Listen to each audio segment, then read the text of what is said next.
One Piece chapter 976. This chapter is beyond hype. I am so happy that this chapter exists. Yeah, let's just get into the chapter because we got quite a few things to talk about. All right, so like immediately the Scabbards are figuring out that Kinemon was full of crap and that he didn't intend for this plan to work out the way that it did. But we're just getting this out of the way, you know, because we got more important things to get on with. So it's like there's no build up to them having this big reveal that he was full of crap, even though it's not really that big of a deal anyway. As he says, it just all worked out. He just used up a lifetime's worth of luck for this moment. So that's nice. We can move on to the next thing. So we see Kanjuro taking Momonosuke, and Kawamatsu tries to stop him, of course. And we're seeing that Kanjuro is stronger than what we initially thought, or at least what I thought, because he's blocking Kawamatsu's attack here. So I think this might be Oda trying to scale true Kanjuro to us, I guess. So he's, you know, definitely on the typical Scabbard level, because we know that Kawamatsu was pretty powerful, obviously, as we saw before. And like I said, he is a friggin' Scabbard, and most of them are beasts. I mean, there's a lot of them that are like just straight up Yonko Commander level, at least from what we've seen so far.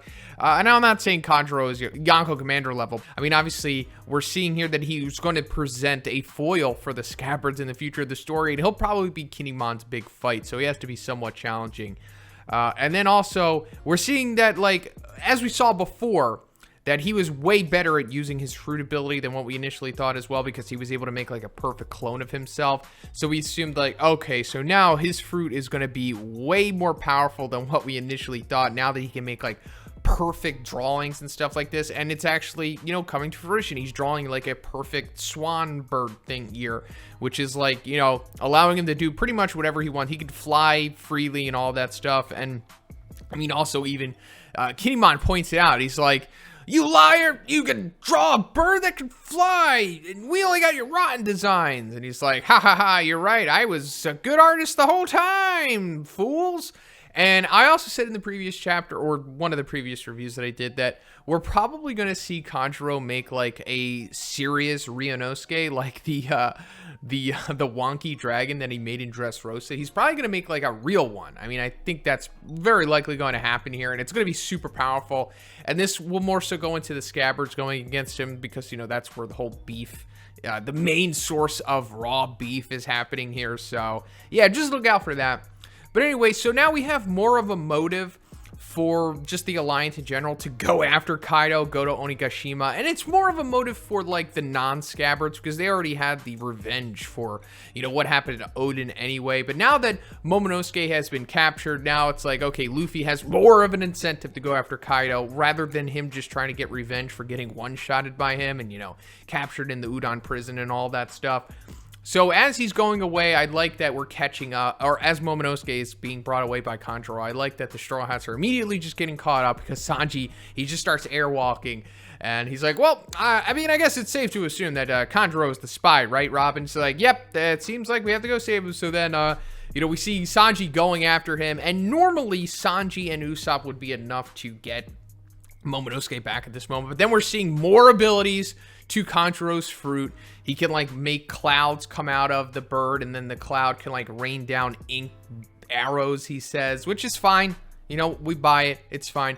But then also it's like, okay, so now Sanji has to go protect Nami. You'll see him in this one panel. So he's protecting Nami from the ink arrows. So that's the explanation for why Sanji and Usopp weren't able to get Momonosuke back instantly, because we also see like Usopp going inside of the cabin on Thousand Sunny. So that foils that. So now it's like, yeah, definitely Momonosuke is going to be captured. And I also like how like Kinemon just straight up clears up that he's going to be okay, because he's like, I presume that Momonosuke won't get his life taken so soon. So it's like, okay, we don't have that much of a ticking clock, guys. You don't have to worry about them then instantly executing Momonosuke. So then we see one of the ships, like one of the Beast Pirate ships, like break away and get more distance. And we find out so that they can like use their big, powerful, long-range cannons more effectively. And this is just giving us more insight into like the crazy weaponry that the Beast Pirates and just Wano has in general, which is like a recurring theme of this arc, just a recurring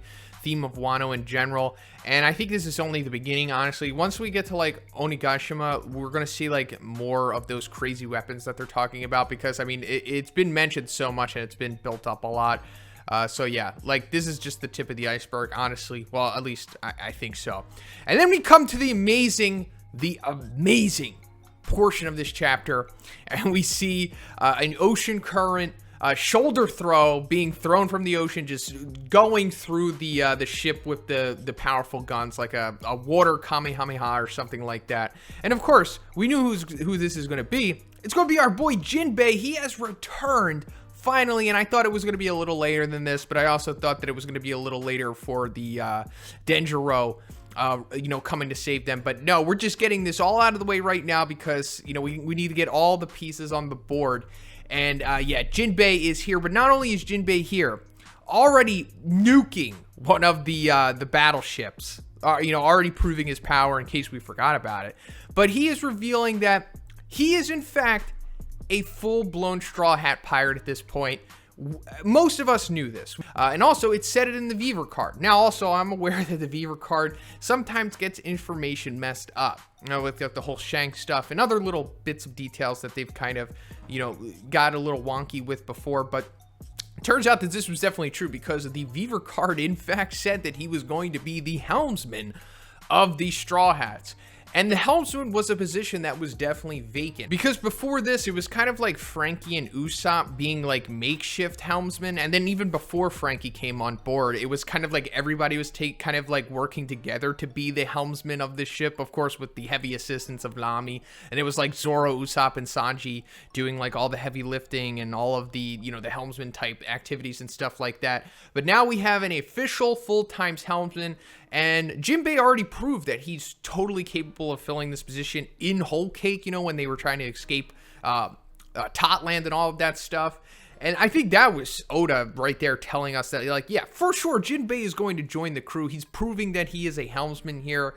And we know that all of the Straw Hats kind of have to have a position that they fill. I mean, even Brook is the magician, jester, whatever. I mean, Luffy was saying, since the beginning of the series that they wanted a musician. So everybody has their part to play, which is awesome.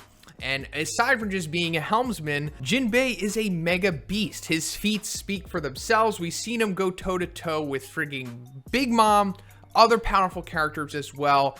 And he's kind of throwing off the Monster Trio dynamic that has been established for so long here. Now, I know that the Monster Trio was just like a fan term and all of that, but now it's like the Monster Quartet, because I think it's fair to say that Jinbei is just as capable as Zoro and Sanji. I'm not going to say one is stronger than the other, because that's not the time and place for that argument right now. But we'll just say that he's, certainly qualified to be one of the big powerhouses of this crew. And he's also the fourth member to now have armament hockey, which is awesome, because we needed more of that in the Straw Hats after all.